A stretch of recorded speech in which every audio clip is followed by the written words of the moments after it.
Hello there, General Techno here with just a really quick product review. I'm not reviewing a particular figure, but a playset. See, Toys R Us has all of their Star Trek stuff marked down to ridiculously low levels in Canada on clearance prices. And given that I've wanted one of these ever since I saw the one for the Next Generation line in the stores, I figured, what the hey, it's only 20 bucks. Let's see what this Playmates Transporter is like. Anyway, so it's a transporter room. It's very clearly. It's got a little control station here. Now this is where my first complaint is, and this is more because of the figures that Playmates chooses to use with their own construction. The way that they do the legs on the figures that they do, this is the Montgomery Scott figure, is that they don't use the same type of joints that Hasbro does with their G.I. Joes and stuff. They don't use the same type of hip joints. So as a result, they are able to slide in a lot more easily into these chairs. Whereas here, I had to strain to get this Rise of Cobra Mars Trooper into the seat. And none of my Cobra Troopers will fit in because of the fact that they've got all these pockets on their pants here. So I can't do a proper Cobra Trooper in here when I was getting this with hopes to use it as some sort of Cobra base. Anyway, so it's a cool looking transporter room. As you can see here, they've got a mirror set up there in front of the transporter. And this is actually where it starts to get pretty cool because of just how they work this thing. I've got a figure in here right now, and this action gimmick can be triggered either by pressing the button here or actually pressing the buttons on the console. It doesn't matter which. But let's do it this way.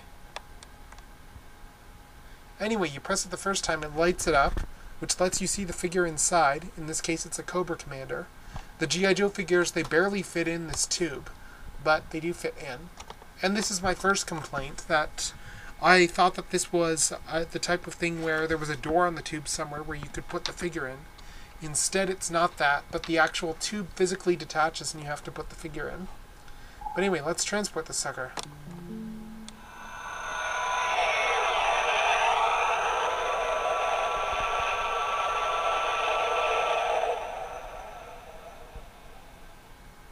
So as you can see, this seems to work.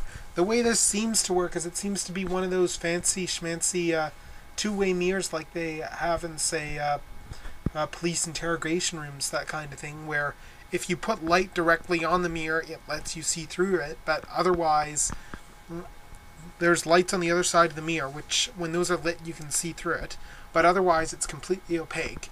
So the figure appears to have mysteriously vanished. And now we can transport the figure by taking the tube off, like so, and just point it down on any sort of surface here. And then we press the button here to rematerialize him. And as you can see here, we now have a fully rematerialized Cobra Commander, which is a pretty cool effect. And we can pull the figure out by pressing these two tabs here at the top of the tube and pulling the tube off of him, which reveals Cobra Commander. And this is another thing too. You need to use this special stand that comes with them in order for the transporter to properly work. The way it works is it locks. I'll just show you the inside of the transporter here. It locks in to the bottom here, and it's stored inside this inside area here. And as you can see, if I press the button like so, there's a bunch of lights on the inside, really bright LEDs. This would be great custom fodder if you were looking to steal LEDs. Light up, and that lights up the entire inside, so you can see in.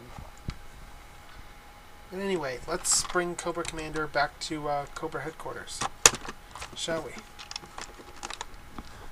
Alright, so Cobra Commander is in the transporter tube once more. And let's teleport him back.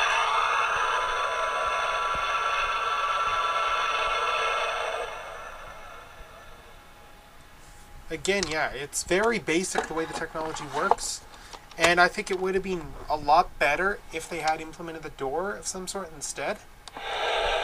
But instead they didn't do anything like that, so you get what you get, I guess. And there we have Cobra Commander back at Cobra headquarters. You're pressing these two tabs to pull the transporter pad off. And this is another thing too, it doesn't always come off cleanly, sometimes resulting in Cobra Commander who falls over. Again, this is probably because the G.I. Joe figures are slightly bigger. But even still, It just speaks in general to the way Playmates seems to make stuff, which is inferior to Hasbro's action figures. I didn't even know Playmates still even existed until this year, so that really goes to show as to the type of stuff that they do. I mean, yeah, seriously, I thought that they hadn't been around for years and that they'd gotten bought out or folded or something like that. That's how obscure they seem to be. But anyway, I would not recommend full price for this set. However, as a display piece, it's not bad if you can fit a figure in the transporter room chair. And gimmick-wise, the concept is cool, but it's the execution that's flawed. This would have been a lot better if, instead of having to take this on and off, I mean, I don't mind that, but it would have been a lot better if it had, say, a door. That would have made all the difference on this thing if this instead had a door for rematerializing. And then even then, with the LED, it would have been nice if there was an on-off switch that you could use for the LED, because you can't see the figure inside here when the LED is off. As far as you know, there's nobody inside. But it really, in concept, it's an awesome gimmick. I would have loved one of these as a kid. I know it. But nowadays, the allure's kind of gone.